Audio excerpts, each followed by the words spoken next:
This week I've come to Canary Wharf, one of London's great banking hubs. The rewards for working here are enormous. But Christianity has some pretty stern things to say about riches. So how do bankers with a Christian faith reconcile it? I think there's nothing wrong with making lots of money. And in fact, many of the most successful people in the UK who start companies, those are the people with the most money. And that's actually a good thing because they've provided jobs and so on for the country. But the key question is then, what do we do with that money? And if we keep it for ourselves and we end up with a situation which I agree is shameful, where people are relying on food banks, then there's something wrong. I think that the temptation, Sally, for Christians is that we feel helpless. We feel, well, that's the capitalist system we're in. But as individuals, we can make a difference. Now, how did you end up a banker? Because that's not your family inheritance, is it? No. My father was a free church minister.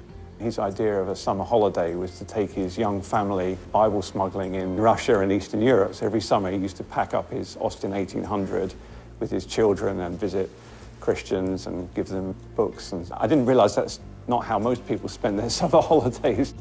But why did you go on to be a banker? I have to be honest and say that money was not without its attractions, but money can easily become an idol.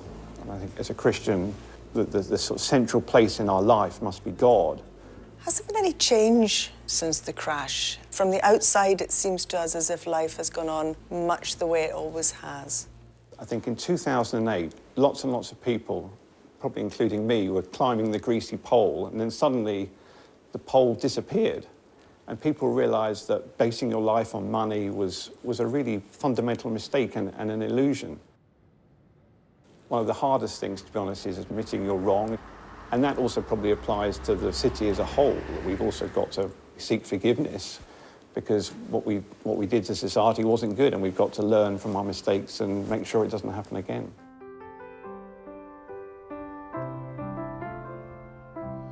Above all powers, above all kings, above all nature and all created things, above all wisdom and all the ways of man, you were here before the world began.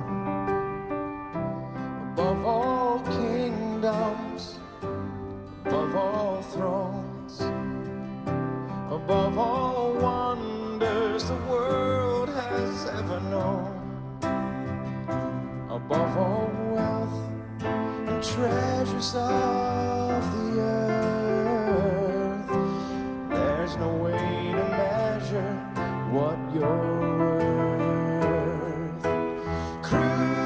Crucified, laid behind the stone, you live to die, rejected and alone like a rose, trampled on the ground. You took the fall, thought of me above all. Crucified, laid behind the stone, you live to die, rejected and alone like a rose, trampled on the ground. You took the fall, thought of me above all, like a rose, trampled on the ground. You took the fall, thought of me above all.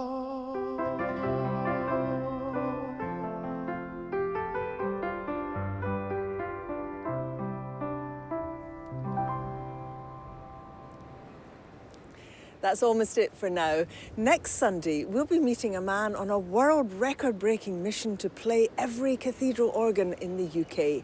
And there'll be music from the award-winning singer, Eddie Reader. But for now, time for our final song.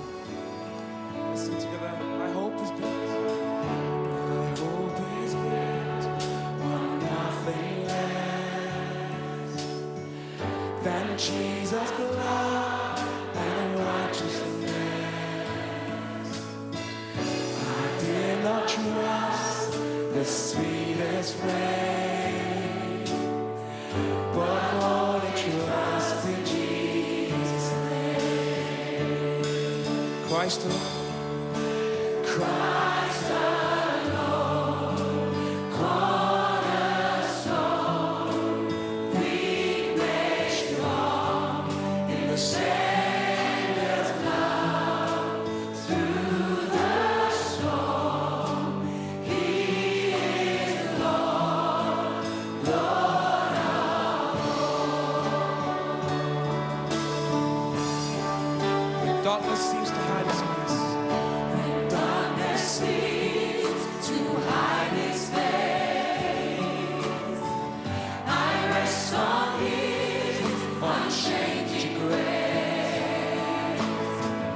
In every high and stormy day, my anchor holds within the veil. My anchor holds within the veil. Christ alone. Christ alone, cornerstone, weak made strong in the Savior's love. Through the storm, He is Lord, Lord of all.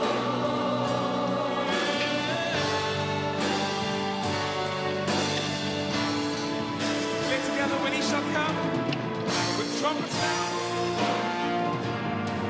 When He shall come with trumpets